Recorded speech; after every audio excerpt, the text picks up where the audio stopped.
because statistically they were just having their own way with you. Just right. Well, and the students always, they storm. Let's call to order the Common Council meeting Wednesday, September 25th. It's 5:30 p.m. Roll call.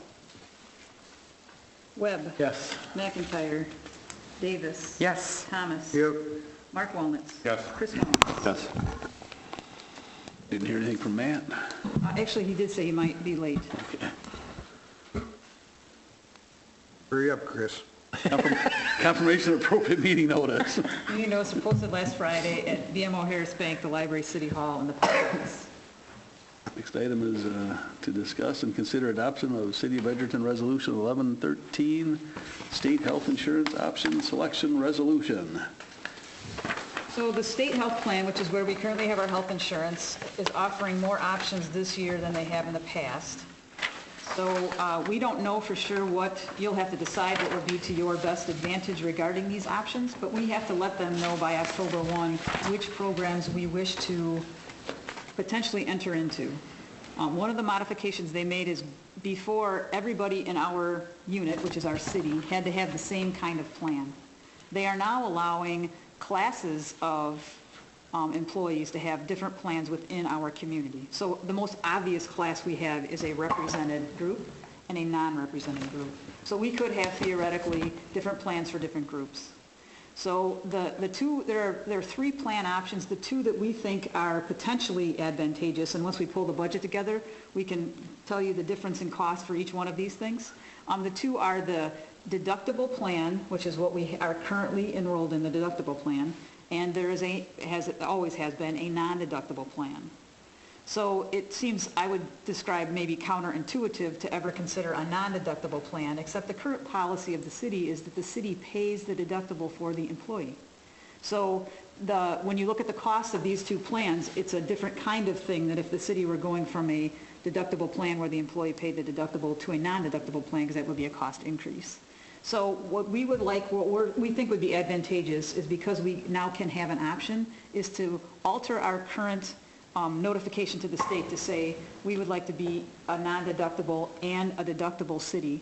And then when we pull numbers together for the budget, we can explain to you the cost benefits of each alternative, and it'll just give us another option. We may not decide to change it all from where we are, but this would provide us with the ability to do that if it makes sense.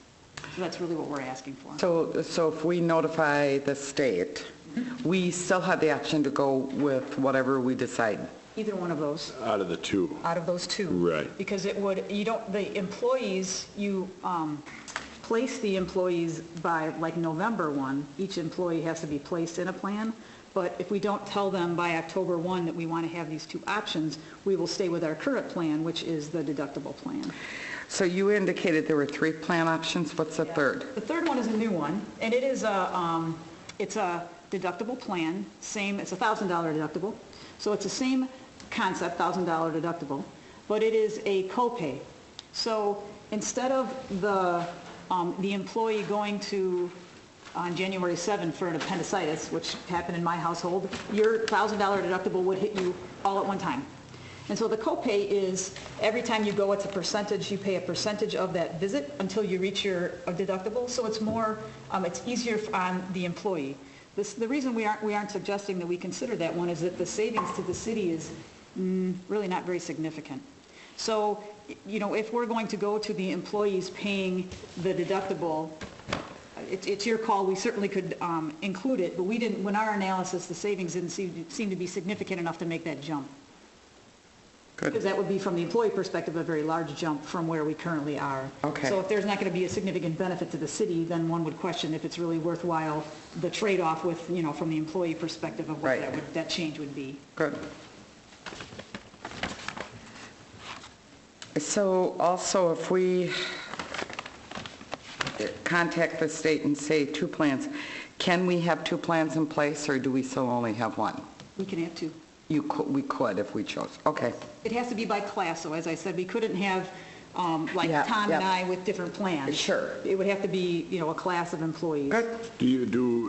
we make the decision on which one, or can the employees decide which one they want to use? The council will have to because it has to be by group. Okay, So it would be, again, the most obvious class, if there was differing employees in different plans, would be the represented police union could be one type of plan, and all other employees would be another type of plan. We're investigating whether or not, as an example, the library could be a class, because they're employees of the city, they follow many of our policies, but as you know, the board establishes their wages, and it's a little bit different kind of group, because you don't get to set their wages, really, ultimately you do with the resolution, but the library board can pay their employees what they wish because they get to establish those things. So we're investigating just what the definition of the word class is to the state to understand how you can, group people.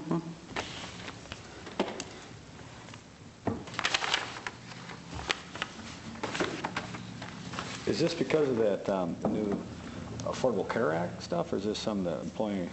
I do not know if the state would have offered these options had there not been those other changes. They've certainly changed the program in the past. Okay. So I don't know if their ability, I think, quite frankly, the willingness for them to allow a city to have two different plans for different classes of employee is more an Act 10 thing than anything else, because Okay. now there are clearly represented employees who have very different benefit levels than other employees, and so I think that's another opportunity for people to say, well, they aren't all the same any longer because of the, what happened when Act 10, collective bargaining rights went away for certain employees.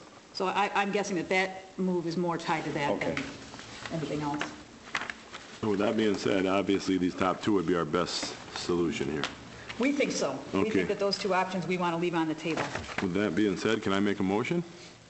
Sure. I make a motion that we go ahead with the adoption of City of Edgerton Resolution 11-13, State Health Insurance Option Selection Resolution, as shown here in the example.